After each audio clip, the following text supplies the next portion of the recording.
This is a story about a bookstore. It's a story about books, old books, new books, textbooks, novels, mystery books, and Irish books. It is about books that lurk in corners and piles of books that grow and seem to loom taller every day. It is a bookstore where you can find an 1843 serialized novel by Walt Whitman, the latest Ken Bruin detective, a hidden Hemingway first edition, a lovely copy of Zane Grey's Riders of the Purple Sage. It is also a story about Port Richmond, a hard-working community that has seen better days. But it is a place that keeps its streets clean and its people proud. But mostly, this is a story about people. It is about Greg Gillespie, who is the keeper of the books. Some people have a gift for numbers, or organization, or poetry, or basketball. Greg has a gift for people. They wander in for the books, but they come back for Greg. For Greg is a collector of people and books. There is hardly a person walking or a dusty book that Greg does not love.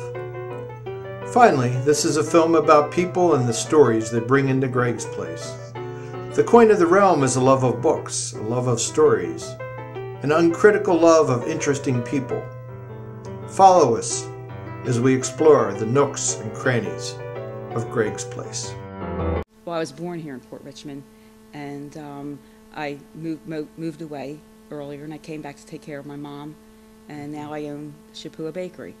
And the bakery that I grew up when I was a kid used to go, to buy cakes at and babkas.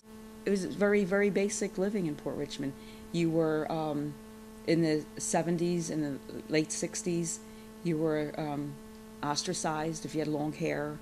People really did give you a problem. We used to call them like the greasers hanging on the corner. The corner hangers didn't want the long hairs, so the long hairs would go into town, and hang out there.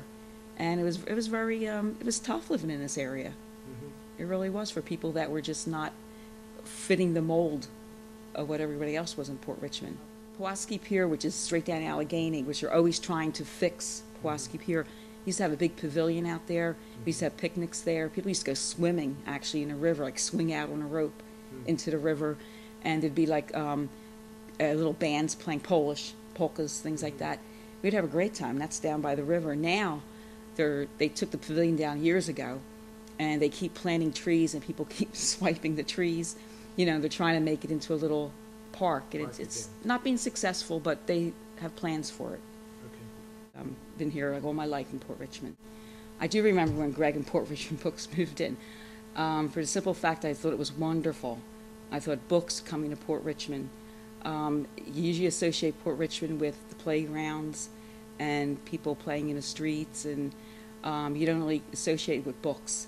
And not to put down anyone, but it just was out of the ordinary.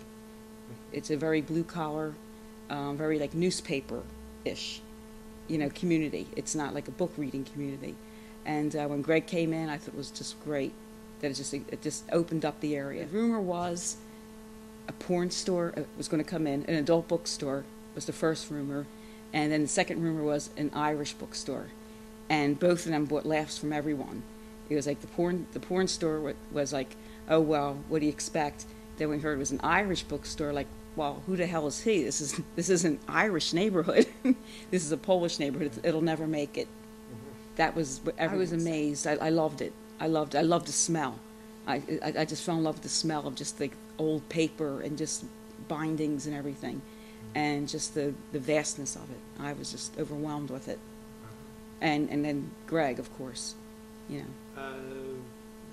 Tell me your first impressions on Greg.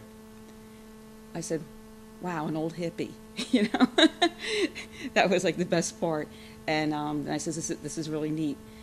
Greg's the type of person, when I lived in Port Richmond, I would go into Center City to hang around with people like Greg. And here was someone, I had to move back to Port Richmond to take care of my mom, and here was someone coming into Port Richmond that I could hang around with, that I used to hang around with in town. So it was great. Greg and I, we like our wine. Greg likes his beer, and so we would come in here as neighbors, I would come in and just sit down and talk, and it was just welcoming to talk to him. And slowly, he was bringing his friends in, and slowly, you know, like I got to know them, and it just grew, and it just became like a community place to meet and to eat, to drink. It was just our little commune. It was neat. Books are a delightful society. If you go into a room and find it full of books, even without taking them down from the shelves, they seem to speak to you, to bid you welcome. William Gladstone.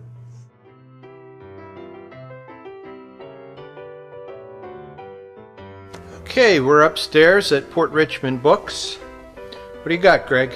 We have some old World War I posters and World War II posters that were used as props in Society Hill Playhouse production.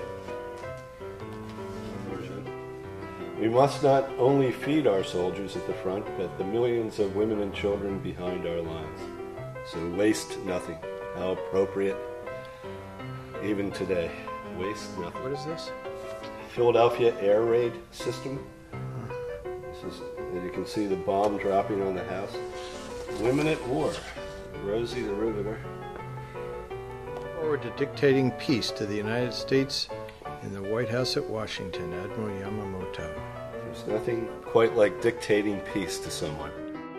Well, what's amazed me is like the people that I met through Greg. I thought Greg knew these people for all his life. And I found there was just a small handful of people that he knew all his life, and these other people were all people he just met that came in through the bookstore. And they just, the warmth of Greg, I guess, you know, everyone just, you know, swarms around him. And he's so open to everybody. And he's just a very warm person. And everyone's interesting. Everyone that comes in here, whether you like them or you don't like them, they're interesting.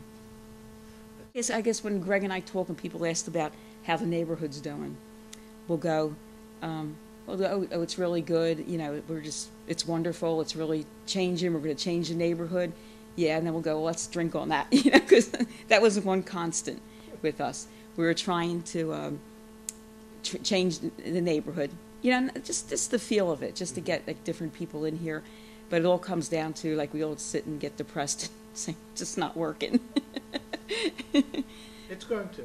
Jesus, let me over here. Let me out of here. Oh, no, stay, Mac. No, Oh, you got a television? Mac, please. Yeah. You got a television, big screen?